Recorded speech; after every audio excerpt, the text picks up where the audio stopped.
Hello friends, स्वागत है आपका हमारे YouTube channel study smart IQ में। और मैं हूं सबा परवीन और आज हम फिर पढ़ने जा रहे हैं RRB NTPC 2025 के लिए GK GS की क्लास, जिसमें हम डिस्कस कर रहे हैं प्रीवियस ईयर क्वेश्चन। और ये हमारी क्लास 24 है। इससे पहले हम 23 क्लासेस कर चुके हैं। और अगर आपको मेरी वीडियो पसंद आती है तो इसे लाइक करें, शेयर करें और सब्सक्राइब करना ना भूलें। तो चलिए स्टार्ट करते हैं आज की हमारी क्लास का फर्स्ट क्वेश्चन। फर्स्ट क्वेश्चन है, भारतीय राष्ट्रीय कांग्रेस के प्रथम अध्यक्ष थे। तो भारतीय राष्ट्रीय कांग्रेस के प्रथम अध्यक्ष कौन थे? तो इससे पहले हम बात करें तो भारतीय राष्ट्रीय कांग्रेस की स्थापना कब हुई? तो इसकी स्थापना हुई थी 28 दिसंबर 1885 में, ठीक है ना। 28 दिसंबर 1885 बम्बई में, ठीक है। इसकी स्थापना हुई थी। कहाँ पर हुई थी? तो ये हुई थी गोपाल दास तेजपाल संस्कृत महाविद्यालय में, ठीक है। तो इसकी स्थापना कहाँ हुई थी? गोपाल दास तेजपाल संस्कृत महाविद्यालय में। और A.O. ह्यूम यह महासचिव कार्यवाहक थे, ठीक है ना। कार्यभार संभाला था, ठीक है ना इन्होंने, ठीक है। A.O. ह्यूम ने ये कार्यभार संभाला था, ये महासचिव थे, ठीक है। फिर हम बात कर रहे हैं भारतीय राष्ट्रीय कांग्रेस के प्रथम अध्यक्ष। तो प्रथम अध्यक्ष थे व्योमेश चंद्र बैनर्जी, ठीक है ना। व्योमेश चंद्र बैनर्जी ये 1885 में बम्बई सेशन में अध्यक्ष थे, ठीक है। फिर हम बात करें यहाँ पे जैसे कि पहले पारसी, ठीक है ना, INC के अध्यक्ष की बात करें, INC की अध्यक्ष की बात करें तो पहले पारसी अध्यक्ष कौन थे? तो ये थे दादा भाई नौरोजी, ठीक है। ये पहले पारसी अध्यक्ष थे। ये 1886 में कलकत्ता सेशन के ये अध्यक्ष थे, ठीक है।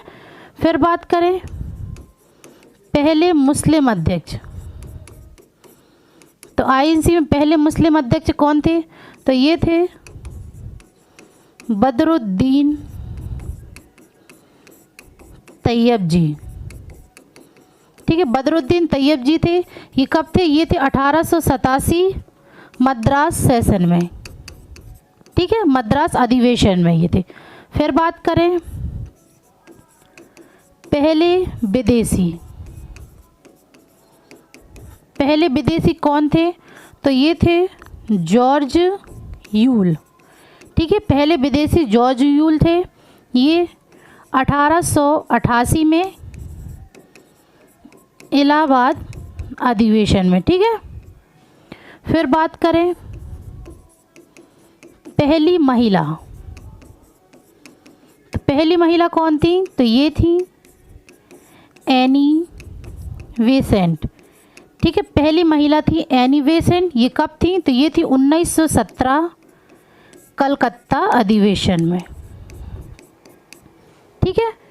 फिर बात करें हम यहाँ पे पहली भारतीय महिला। पहली भारतीय महिला कौन थी? तो ये थी सरोजनी नायडू। यह 1925 कानपुर सेशन में, ठीक है ना, कानपुर अधिवेशन में ये अध्यक्ष थे, ठीक है ना, सरोजनी नायडू। फिर बात करें हम यहाँ पे महात्मा गांधी। तो ये 1924 में बेलगांव सेशन में, ठीक है ना, बेलगांव अधिवेशन में ये थे। फिर बात करें सबसे युवा अध्यक्ष यानी सबसे कम उम्र के अध्यक्ष कौन थे? तो ये थे मौलाना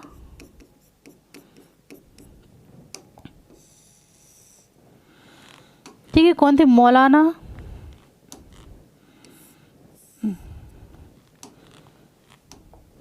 ये थे मौलाना अबुल कलाम आज़ाद, ठीक है ना। मौलाना अबुल कलाम आज़ाद ये सबसे कम उम्र के युवा अध्यक्ष थे। तो ये कब किस सेशन में थे? तो ये थे 1923 में दिल्ली स्पेशल सेशन में, ठीक है ना। दिल्ली स्पेशल सेशन में ये थे, ठीक है। और सबसे लंबा कार्यकाल इनका ही रहा था, ठीक है ना। सबसे लंबा कार्यकाल, तो इनका कार्यकाल 6 साल तक रहा, ठीक है ना। 6 साल तक का कार्यकाल रहा। तो ये 1940 से 1945 तक रहे, ठीक है। चलिए फिर बात करें हम, ठीक है। तो आप इसे अच्छे से नोट कर लीजिएगा। तो यहाँ पर अब हम बात करें JB कृपलानी की, तो यह है भारतीय विभाजन के समय INC के अध्यक्ष थे, ठीक है ना। भारतीय विभाजन के समय ये INC के अध्यक्ष थे JB कृपलानी, ठीक है। फिर हम बात करें जवाहरलाल नेहरू की, तो यह 1929 लाहौर अधिवेशन के अध्यक्ष थे, ठीक है। और जवाहरलाल नेहरू ये भारत के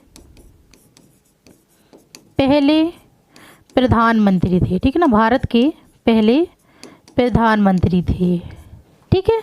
तो आप इस सब को अच्छे से नोट कर लीजिएगा, ठीक है। चलिए फिर नेक्स्ट है, तो नेक्स्ट है भारत के प्रथम और एकमात्र कार्यवाहक प्रधानमंत्री कौन थे? तो भारत के प्रथम और एकमात्र कार्यवाहक प्रधानमंत्री ये कौन थे?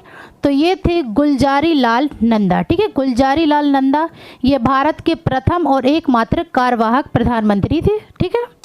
चलिए नेक्स्ट है, निम्नलिखित में से कौन भारत में स्थानीय सरकार का हिस्सा नहीं है? तो भारत में स्थानीय सरकार का हिस्सा नहीं है, तो ये कौन नहीं है? तो ये विकास प्राधिकरण, ये भारत में स्थानीय सरकार का हिस्सा नहीं है, ठीक है। चलिए नेक्स्ट है, राष्ट्रीय ग्रामीण स्वास्थ्य मिशन कब प्रारंभ किया गया था? राष्ट्रीय ग्रामीण स्वास्थ्य मिशन ये कब प्रारंभ किया गया था? तो ये किया गया था 12 अप्रैल 2005 को, ठीक है। 12 अप्रैल 2005 को ये शुरू किया गया था। फिर नेक्स्ट है, भारत में राष्ट्रीय मानवाधिकार आयोग की स्थापना किस वर्ष हुई थी? तो भारत में राष्ट्रीय मानवाधिकार आयोग की स्थापना ये कब हुई थी? तो ये हुई थी 1993 में, ठीक है ना। 1993 में इसकी स्थापना हुई थी। फिर नेक्स्ट है, निम्नलिखित में से कौन सा स्थल सिंधु घाटी सभ्यता का हिस्सा नहीं है? सिंधु घाटी सभ्यता का हिस्सा नहीं है। सिंधु घाटी को हड़प्पा सभ्यता के नाम से भी जाना जाता है, ठीक है ना।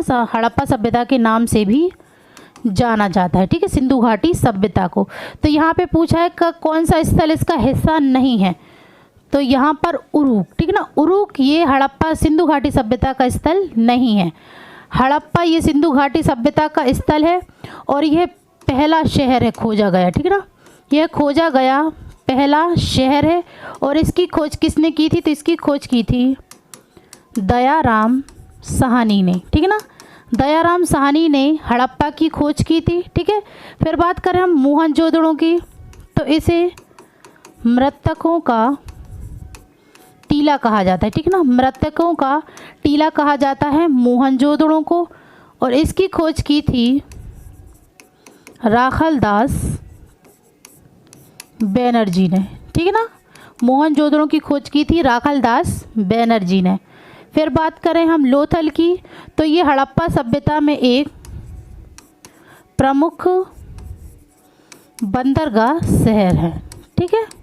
बंदरगाह शहर है ये, ठीक है। चलिए नेक्स्ट है, चंद्रमा की सतह पर सुरक्षित रूप से उतरने वाला पहला वाहन कौन सा है? तो चंद्रमा की सतह पर सुरक्षित रूप से उतरने वाला पहला वाहन तो ये कौन सा है? तो ये है लूना 9, ठीक है ना। लूना 9 ये पहला सुरक्षित रूप से उतरने वाला वाहन है, ठीक है। चलिए नेक्स्ट है, डैश पहला बैंक था जिसे भारत में 1770 में स्थापित किया गया था। तो सबसे पहला बैंक कौन सा था जिसे भारत में 1770 में स्थापित किया गया था? तो ये था बैंक ऑफ हिंदुस्तान, ठीक है ना। ये पहला बैंक था जिसे भारत में 1770 में स्थापित किया गया था। ठीक है, फिर हम बात करें बैंक ऑफ बड़ौदा की, तो इसकी स्थापना कब हुई थी? तो इसकी स्थापना हुई थी 1908 में। भारतीय स्टेट बैंक की तो इसकी हुई थी 1806 में, और इंडियन बैंक की तो इसकी हुई थी 1907 में। ठीक है, चलिए नेक्स्ट है, भारतीय रुपए के नए मुद्रा प्रतीक को आधिकारिक तौर पर किस वर्ष में अपनाया गया था? तो भारतीय रुपए के नए मुद्रा प्रतीक को आधिकारिक तौर पर किस वर्ष में अपनाया गया था? तो ये अपनाया गया था 2010 में। ठीक है ना, 2010 में से अपनाया गया था। चलिए नेक्स्ट है, निम्नलिखित में से किस शहर को अरब सागर की रानी के रूप में जाना जाता है? तो किस शहर को अरब सागर की रानी के रूप में जाना जाता है? तो ये जाना जाता है कोच्चि को। ठीक है ना, कोच्चि को अरब सागर की रानी के रूप में जाना जाता है, और ये केरल में है। ठीक है, चलिए नेक्स्ट है, नील की जबरन खेती के खिलाफ महात्मा गांधी द्वारा प्रेरित प्रमुख विद्रोह का नाम बताइए। तो नील की जबरन खेती के खिलाफ महात्मा गांधी द्वारा प्रमुख विद्रोह कौन सा था? तो ये था चंपारण सत्याग्रह। ठीक है ना, चंपारण सत्याग्रह था। ये कब हुआ चंपारण सत्याग्रह? तो ये 1917 में बिहार के चंपारण जिले में हुआ। ठीक है ना, बिहार के चंपारण जिले में ये सत्याग्रह हुआ। ठीक है, फिर हम बात करें असहयोग आंदोलन, तो ये भी महात्मा गांधी के द्वारा आयोजित था। ठीक है ना, असहयोग आंदोलन ये कब हुआ था? तो ये हुआ था 1 अगस्त 1920 में। ठीक है ना, 1920 में। दांडी मार्च ये हुआ था 1 मार्च 1930 में। ठीक है ना, ये महात्मा गांधी द्वारा आयोजित किए गए थे सत्याग्रह या विद्रोह। ठीक है, फिर बात करें मुंडा विद्रोह की, तो ये बिरसा मुंडा ने 1899 में ये विद्रोह किया था। ठीक है ना, मुंडा विद्रोह बिरसा मुंडा ने 1899 में किया था। ठीक है, चलिए नेक्स्ट है, वाई आई एम आ हिंदू पुस्तक किसने लिखी? वाई आई एम आ हिंदू पुस्तक यह किसने लिखी? तो यह लिखी थी शशि थरूर ने। ठीक है ना, शशि थरूर ने यह पुस्तक लिखी थी। चलिए नेक्स्ट है, 1857 के विद्रोह में अपने सभी श्वेत अधिकारियों की हत्या में कौन सी इन्फेंट्री बटालियन शामिल थी? तो 1857 के विद्रोह में श्वेत अधिकारियों की हत्या में कौन सी इन्फेंट्री बटालियन शामिल थी? तो ये थी 41वीं नेटिव इन्फेंट्री। ठीक है ना, 41वीं नेटिव इन्फेंट्री शामिल थी। चलिए नेक्स्ट है, भारत में अंग्रेज़ों द्वारा यात्रियों के लिए रेलवे की शुरुआत किस वर्ष में की गई थी? तो अंग्रेज़ों द्वारा रेलवे की शुरुआत ये किस वर्ष में की गई थी? तो सबसे पहले हम बात करें तो भारतीय रेलवे का जनक यानी भारतीय रेल की शुरुआत किसने करी थी? तो भारतीय रेलवे का जनक किसे माना जाता है? तो ये माना जाता है लॉर्ड डलहौजी को। ठीक है, लॉर्ड डलहौजी को भारतीय रेल का जनक माना जाता है। ठीक है ना, और ये रेल बोरी बंदर बम्बई से ठाणे चली। ठीक है ना, बोरी बंदर बम्बई से ये ठाणे चली, और ये कितने किलोमीटर चली थी?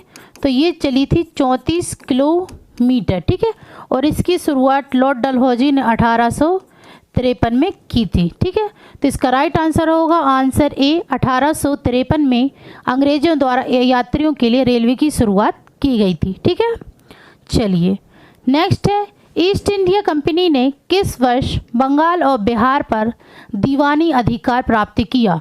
तो ईस्ट इंडिया कंपनी ने किस वर्ष में बंगाल और बिहार पर दीवानी अधिकार प्राप्त किया? तो ये किया था इन्होंने 1765 में। ठीक है ना, 1765 में।